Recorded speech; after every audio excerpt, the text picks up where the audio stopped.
sehr geehrte Damen und Herren, wir stehen derzeit national wie international vor besonderen Herausforderungen. Im Mittelpunkt steht nun insbesondere die gemeinsame Bewältigung der Coronavirus-Pandemie und die vielfältigen Folgen davon. In Europa hat Covid-19 schon mehr als 200.000 Menschen das Leben gekostet. Die Wirtschaft befindet sich in einer absolut schwierigen Situation. Zahlreiche Arbeitsplätze sind verloren gegangen und die Pandemie wird unser Leben und Arbeiten auf unbestimmte Zeit weiter prägen. Wir sehen das in diesen Tagen in fast allen Ländern Europas wieder. Wir dürfen und werden aber auch andere wichtige Themen nicht aus dem Blick verlieren. Und in diesem Sinne sind und bleiben Nachhaltigkeit im Allgemeinen sowie der Klima- und der Umweltschutz im Besonderen die größten Aufgaben unserer Zeit. Im September des letzten Jahres haben sich die Staats- und Regierungschefs in New York ja zum Nachhaltigkeitsgipfel getroffen. Die Zwischenbilanz, die wir nach 4 Jahren Agenda 2030 gezogen hatten, musste kritisch ausfallen. An diesem zwar nicht durchgehend, aber weitgehend negativen Befund hat sich leider bis heute auch nichts geändert. Vielmehr ist mit Blick etwa auf Klimaschutz, Biodiversität oder soziale Ungleichheiten die Situation seit Verabschiedung der Agenda 2030 sogar noch ernster geworden. Um ihre Umsetzung zu beschleunigen, haben die Vereinten Nationen eine Dekade des Handelns ausgerufen. Ich unterstütze das sehr. Durch die Coronavirus-Pandemie hat sich der Handlungsdruck verstärkt, sei es bei der Armutsbekämpfung und Ernährungssicherung, sei es bei Bildung oder natürlich auch bei Gesundheit. Bei all diesen Fragen Fortschritte zu erzielen, kann nur als großes Gemeinschaftswerk gelingen. Und deshalb danke ich dem Europäischen Nachhaltigkeitsnetzwerk und dem Bundesumweltministerium, dass sie diese Konferenz abhalten. Und ich danke allen, die heute hier und gestern mitmachen dabei. Wie kommen wir in Europa auf dem Weg zu einem klimaneutralen und nachhaltigen Kontinent voran? Der Green Deal gibt eine Antwort darauf. Er weist uns den Weg zu Klimaneutralität und mehr Nachhaltigkeit. Und zwar ohne, und das ist für mich ganz wichtig, unsere Innovations- und Wettbewerbsfähigkeit zu schmälern. Im Gegenteil, der europäische Green Deal vereint ökologische Notwendigkeit und ökonomische Leistungsfähigkeit. Ohnehin ist der Schutz natürlicher Lebensgrundlagen wesentliche Voraussetzung für wirtschaftliche Erfolge. Das ist zwar logisch, muss aber noch viel stärker in unser Bewusstsein dringen und dann auch in unserem Alltag wirklich Anwendung finden. In diesem Sinne kommt uns Europäern auch eine Vorreiterrolle zu. Wir müssen den Praxisbeweis erbringen, dass sich Wachstum von Emissionen und Ressourcenverbrauch entkoppeln lässt. Wir müssen aus Fehlern der Vergangenheit lernen. Das heißt, dass europäische Industrieländer auch gefragt sind beim Innovations- und Technologietransfer. Sie müssen dabei in Vorleistung treten.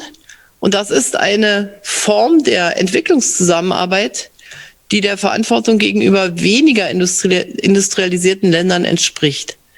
Denn gerade diese Länder leiden ja unter den Folgen des Klimawandels, den vor allem die Industriestaaten buchstäblich angeheizt haben.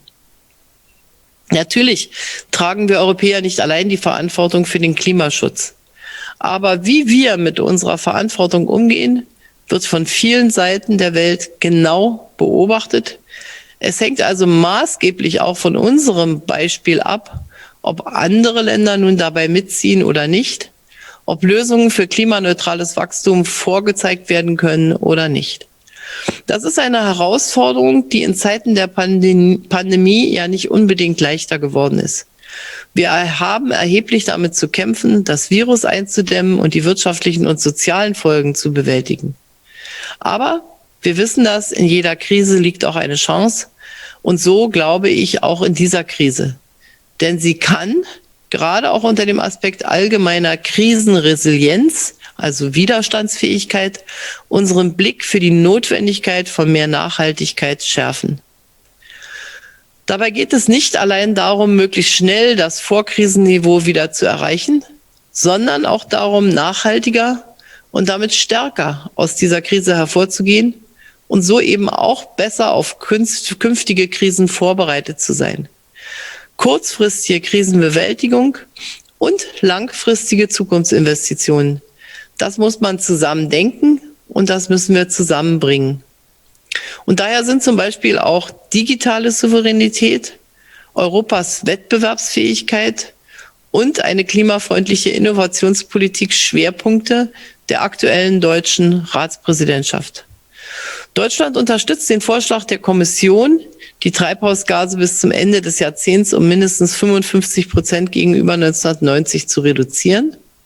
Das ist sehr ehrgeizig, aber mit dem Green Deal haben wir gleichsam einen Wegweiser hin zu einer kohlenstoffarmen und gerade deshalb auch wettbewerbsfähigen Wirtschaft.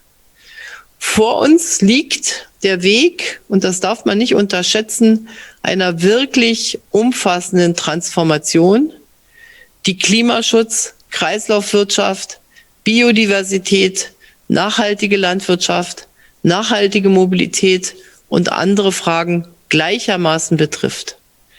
Ein solch umfassender Wandel bedeutet tiefgreifende strukturelle Anpassungen in den Volkswirtschaften.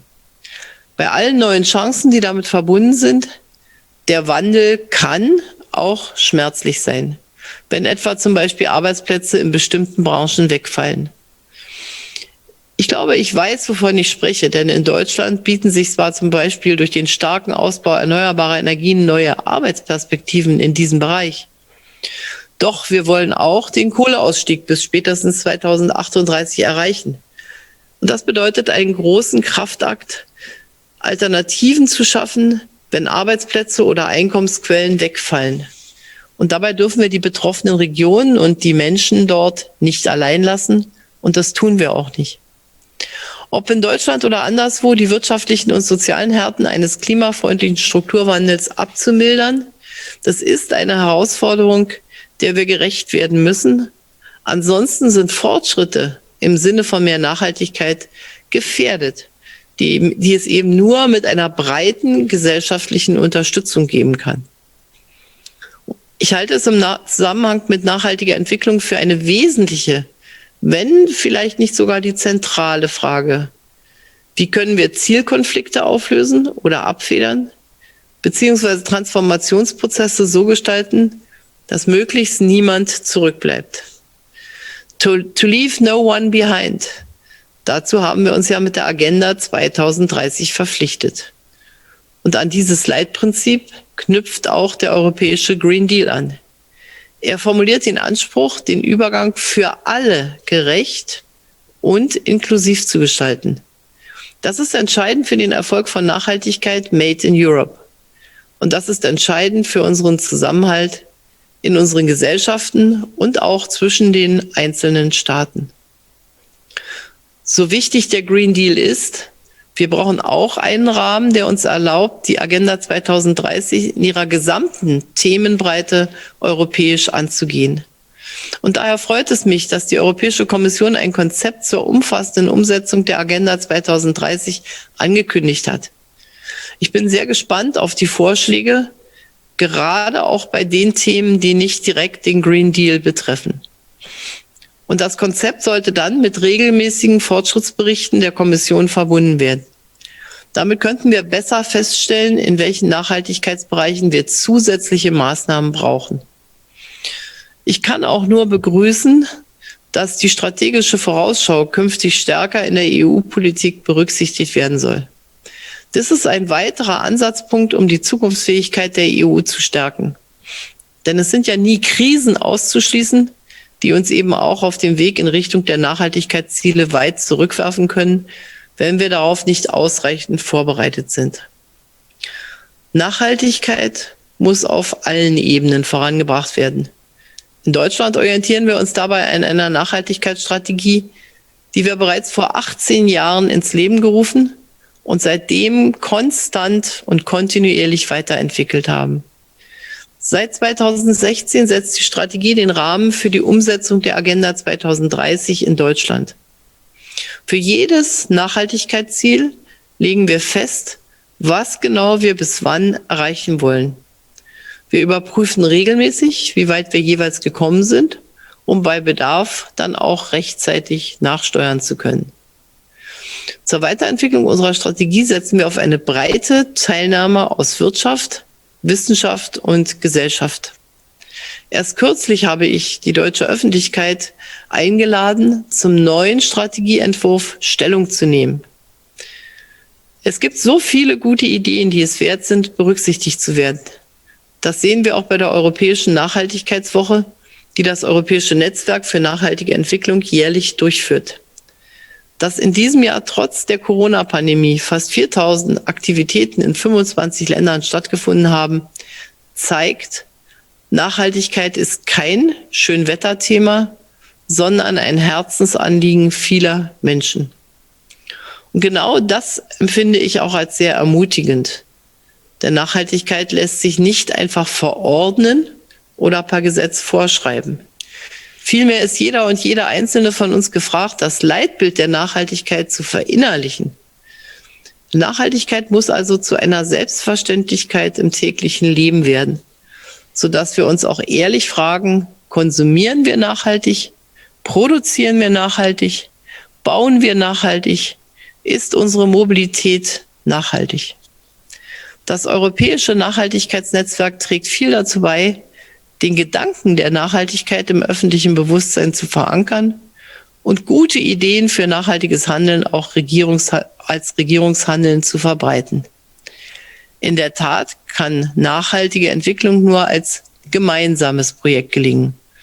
Und dafür tragen wir heute Verantwortung. Wie die Welt in Zukunft aussehen wird und wie das Urteil künftiger Generationen ausfallen wird, das haben wir, die wir heute dabei sind, in der Hand. Und genau deshalb dürfen wir nicht aufhören, uns gegenseitig immer wieder auch zu ermuntern, zu informieren, zu inspirieren, auch zu kritisieren, wenn es darum geht, eine möglichst nachhaltige Lebens- und Arbeitsweise zu verfolgen. Mit dem Europäischen Green Deal haben wir eine wichtige Grundlage, um das Gemeinschaftswerk Nachhaltigkeit in Europa voranzubringen. Auf dem weiteren Weg werden wir immer wieder Zielkonflikte lösen müssen.